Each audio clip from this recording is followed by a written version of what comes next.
The weather isn't so bad here. Fake news. The weather is horrible, and you shouldn't go outside. Unless you're wearing nothing. Then you should go outside. No, I don't know. Welcome back to another janky episode of Endless Ocean Blue World. My name is Arthur Pendragon, and today is September 20th, so I'm recording this right after the last episode. I somehow forgot that I had to use the bathroom, or whatever. No, I think that was on the missing recording. I tried to record audio for commentary for the last episode a couple times, so now I forgot what I said and what I didn't say. In the last episode, I said something about, like, yeah, this LP channel has been going since 2014. You know, since I was a sophomore in high school, and now I'm a junior in college, and that's just kind of astounding to me. And that's exactly, like, why I'm keeping this channel, is so I can go back and listen to the previous episodes and be like, wow, I was a really messed up kid, or the opposite. But probably the former. Yeah.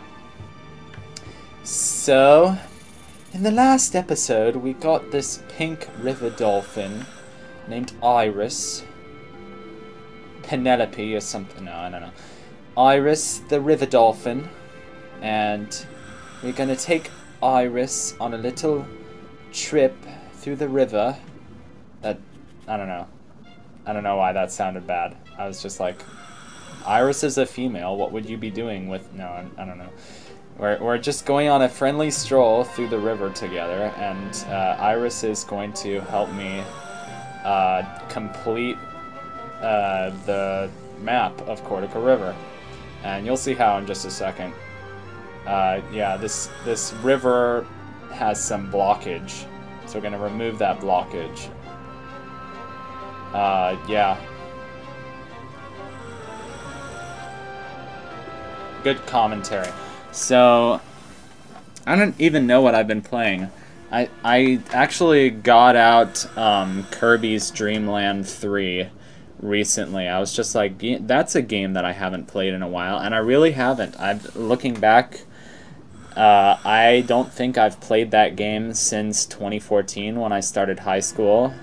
And, like, I never liked that game that much. Like, I liked watching it, but I don't think I really ever loved playing it that much, because whenever I talk about my favorite games, and the Kirby games are one of the few Nintendo series that means a lot to me.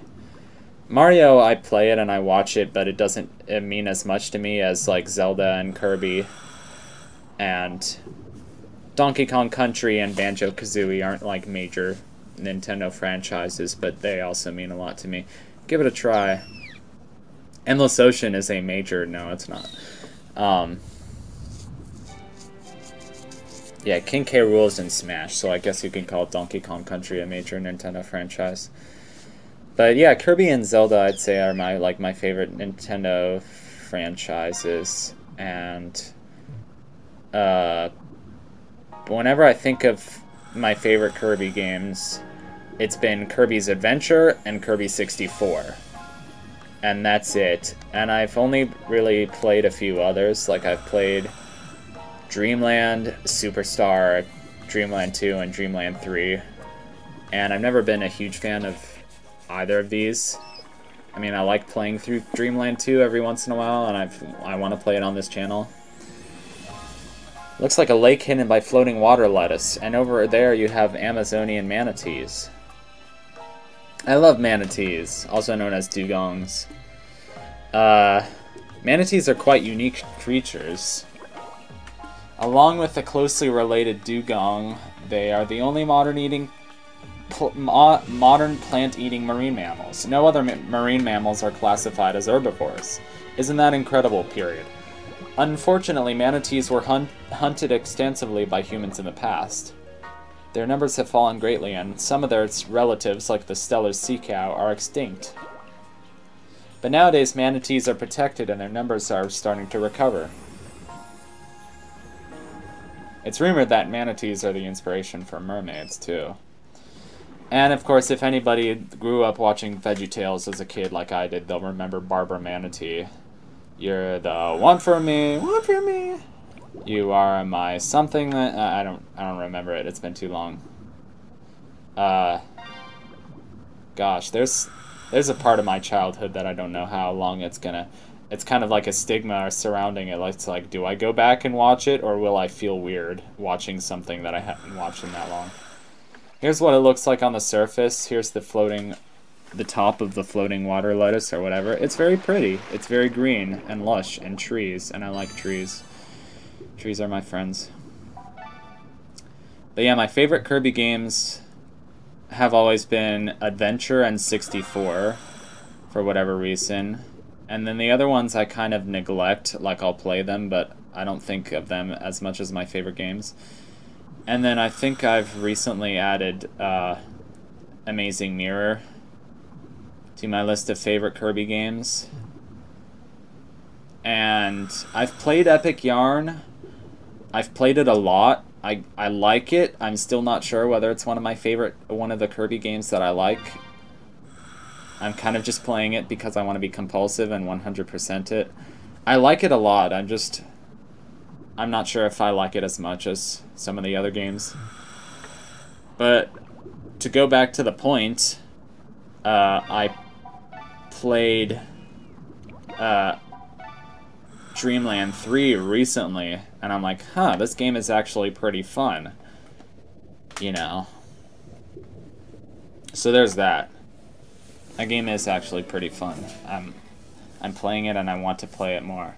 I also was playing Super Mario Bros. 3 last night, and I'm making progress on that game. I feel like I'm learning more about that game, because originally I just thought, I said, oh, I'm bad at this game, let me just quit. And then I got to the 6th world, which was further than I have ever gotten. And then I recently got to the 7th world, and I beat the first castle of the 7th world on my first try. Like, it's not a very difficult castle, although it kind of messes with your mind. But like, beating it on my first try was huge for me. I was like, yes, I'm good at this game. And I'm never gonna play Kaizo games like those people that I've been talking about. Like, I've been watching Kaizo streamers and Mitch Flower Power and Grand Poo World 2 and stuff like that. I'm never gonna play those games, but it gives me like a little bit of adrenaline rush, like, oh man, if I'm good at Mario, I can be cool like them, or whatever, I don't know. There's the Dark Statue. It is called the Dark Statue, even though it's not classified as a statue. If you know how the salvage journal and the salvage items work in this game. Old magazine. Magazine. I started talking to my classmate today about Homestar Runner, and I said I was a repository of Homestar quotes. And he said, well, do you have a favorite quote? And I was like, no, it has to come up in the situation. But then I was telling him, like, just I admire the Homestar Runner creators because they know their source material. Like, a lot of it is like Peanuts, Charlie Brown, and stuff like that, but they have a lot of sort of really funny and quirky, but like retro kind of source material, and they just parody it all so well. Like, every parody they do is spot on. Like, the public radio parody they do is spot on. The 1930s parody is spot on. The heavy metal parody is spot on. The glam metal is spot on. You know, the text adventure games, you know. Anyway, they're hilarious parody writers. So I'll see you guys on the next episode of Endless Ocean Blue World for more hijinks. Goodbye. Thank you for watching.